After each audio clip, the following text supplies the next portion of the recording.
فرعون کی ہلاکت کے بعد بنی اسرائیل اس کے پنجے سے آزاد ہو کر سب کے سب ایمان لائے، اور حضرت موسیٰ علیہ السلام کو خداوند کریم کا یہ حکم ہوا کہ وہ 40 راتوں تک کوہ طور پر اعتکاف کریں۔ اس کے بعد انہیں کتاب تورات دی جائے گی۔ چنانچہ حضرت موسیٰ علیہ السلام کوہ طور پر چلے گئے اور بنی اسرائیل کو اپنے بھائی حضرت ہارون علیہ السلام کے سپرد کر دیا۔ آپ 40 دن تک دن بھر روزہ دار رہ کر ساری رات عبادت میں مشغول رہتے، اور ادھر سامری کو بنی اسرائیل کو گمراہ کرنے کا موقع مل گیا۔ اگر آپ مختلف سائنسی، تاریخی اور علمی موضوعات پر سوچتے ہیں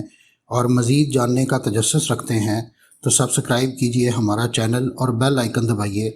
تاکہ ان موضوعات پر تیار کی گئی ہماری ویڈیوز آپ کو فوری مل سکیں۔ بنی اسرائیل میں ایک شخص تھا جس کا نام سامری تھا، جو نہایت گمراہ آدمی تھا۔ کہا جاتا ہے کہ اس کی پیدائش اس دور میں ہوئی جب فرعون بنی اسرائیل کے بچے قتل کروا رہا تھا،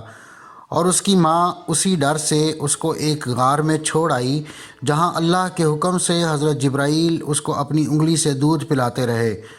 جبکہ دوسری روایات کے مطابق سامری بدکاری کا نتیجہ تھا، اور اس کی ماں نے برادری میں رسوائی اور بدنامی کے ڈر سے اس کو پیدا ہوتے ہی پہاڑ کی ایک غار میں چھوڑ دیا تھا، اور حضرت جبرائیل علیہ السلام نے اللہ کے حکم سے اس کو اپنی انگلی سے دودھ پلا پلا کر پالا تھا۔ اسی لیے یہ حضرت جبرائیل علیہ السلام کو پہچانتا تھا۔ اس کا پورا نام موسیٰ سامری ہے، اور حضرت موسیٰ علیہ السلام کا نام بھی موسیٰ ہے۔ موسیٰ سامری کو حضرت جبرائیل علیہ السلام نے پالا تھا، اور حضرت موسیٰ علیہ السلام کی پرورش فرعون کے گھر ہوئی تھی۔ مگر خدا کی شان کہ فرعون کے گھر پرورش پانے والے موسیٰ علیہ السلام تو خدا کے رسول ہوئے، اور حضرت جبرائیل علیہ السلام کا پالا ہوا موسیٰ سامری کافر ہوا، اور بنی اسرائیل کو گمراہ کر کے اس نے بچھڑے کی پوجا کرائی۔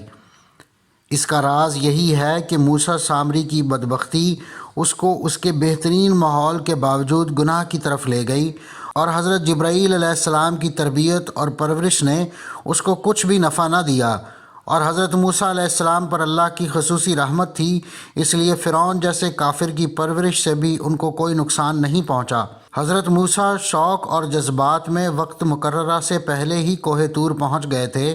تو اللہ پاک نے ان سے پوچھا کہ آپ وقت مقررہ سے پہلے کیوں آ گئے، اور ان کی اسی غیر موجودگی کا فائدہ اٹھا کر سامری نے بنی اسرائیل میں ایک فتنہ برپا کر دیا۔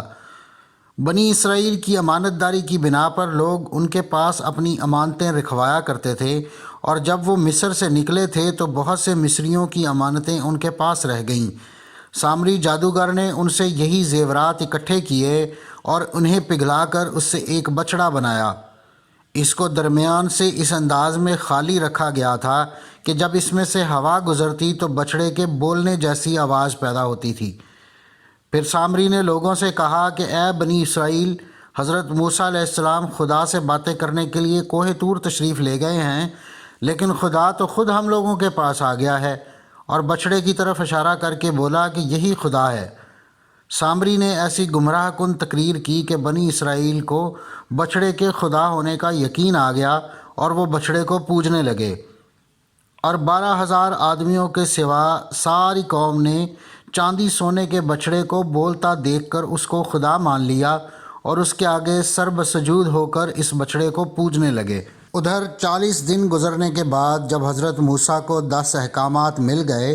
اور وہ انہیں ساتھ لے کر بستی میں تشریف لائے، تو قوم کو بچڑا پوجتے ہوئے دیکھ کر آپ پر بے حد غضب و جلال طاری ہو گیا۔ آپ نے جوش غضب میں اپنے بھائی حضرت ہارون علیہ السلام کی داڑھی اور سر کے بال پکڑ کر گھسیٹنا اور مارنا شروع کر دیا، اور فرمانے لگے کہ کیوں تم نے ان لوگوں کو اس کام سے نہیں روکا۔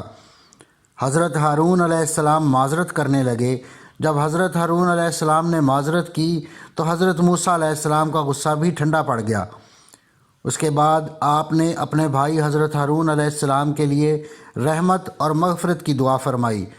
پھر آپ نے اس بچڑے کو توڑ پھوڑ کر اور جلا کر اس کو ریزہ ریزہ کر کے دریا میں بہا دیا۔ پھر اللہ تعالیٰ کا یہ حکم نازل ہوا کہ جن لوگوں نے بچڑے کی پرستش نہیں کی ہے وہ لوگ بچڑا پوجنے والوں کو قتل کریں۔ چنانچہ سامری سمیت 70,000 بچڑے کی پوجا کرنے والے قتل ہو گئے۔ اس کے بعد یہ حکم نازل ہوا کہ حضرت موسیٰ علیہ السلام 70 آدمیوں کو منتخب کر کے کوہ طور پر لے جائیں اور یہ سب لوگ بچڑا پوجنے والوں کی طرف سے معذرت طلب کرتے ہوئے یہ دعا مانگیں کہ بچڑا پوجنے والوں کے گناہ معاف ہو جائیں۔ چنانچہ حضرت موسیٰ علیہ السلام نے چن کر اچھے 70 آدمیوں کو ساتھ لیا اور کوہ طور تشریف لے گئے۔ جب لوگ کوہ طور پر طلب معذرت و استغفار کرنے لگے تو اللہ تعالیٰ کی طرف سے آواز آئی کہ اے بنی اسرائیل، میں ہی ہوں، میرے سوا تمہارا کوئی معبود نہیں، میں نے ہی تم لوگوں کو فرعون کے ظلم سے نجات دے کر تم لوگوں کو بچایا ہے، لہٰذا تم لوگ فقط میری ہی عبادت کرو اور میرے سوا کسی کو مت پوجو۔ اللہ تعالیٰ کا یہ کلام سن کر 70 آدمی یک زبان ہو کر کہنے لگے کہ اے موسیٰ، ہم ہرگز آپ کی بات نہیں مانیں گے جب تک ہم اللہ تعالیٰ کو اپنے سامنے نہ دیکھ لیں۔ یہ 70 آدمی اپنی ضد پر اڑ گئے کہ ہم کو آپ خدا کا دیدار کرائیے، ورنہ ہم ہرگز نہیں مانیں گے کہ خداوند عالم نے یہ فرمایا ہے۔ حضرت موسیٰ علیہ السلام نے ان لوگوں کو بہت سمجھایا، مگر یہ شریر و سرکش لوگ اپنے مطالبے پر اڑے رہے، یہاں تک کہ اللہ تعالیٰ نے اپنے غضب و جلال کا اظہار اس طرح فرمایا کہ ایک فرشتہ آیا اور اس نے ایک ایسی خوفناک چیخ ماری کہ خوف و ہراس سے لوگوں کے دل پھٹ گئے اور یہ 70 آدمی مر گئے۔ پھر حضرت موسیٰ علیہ السلام نے خداوند عالم سے کچھ گفتگو کی اور ان لوگوں کے لیے زندہ ہو جانے کی دعا مانگی تو یہ لوگ واپس زندہ ہوئے۔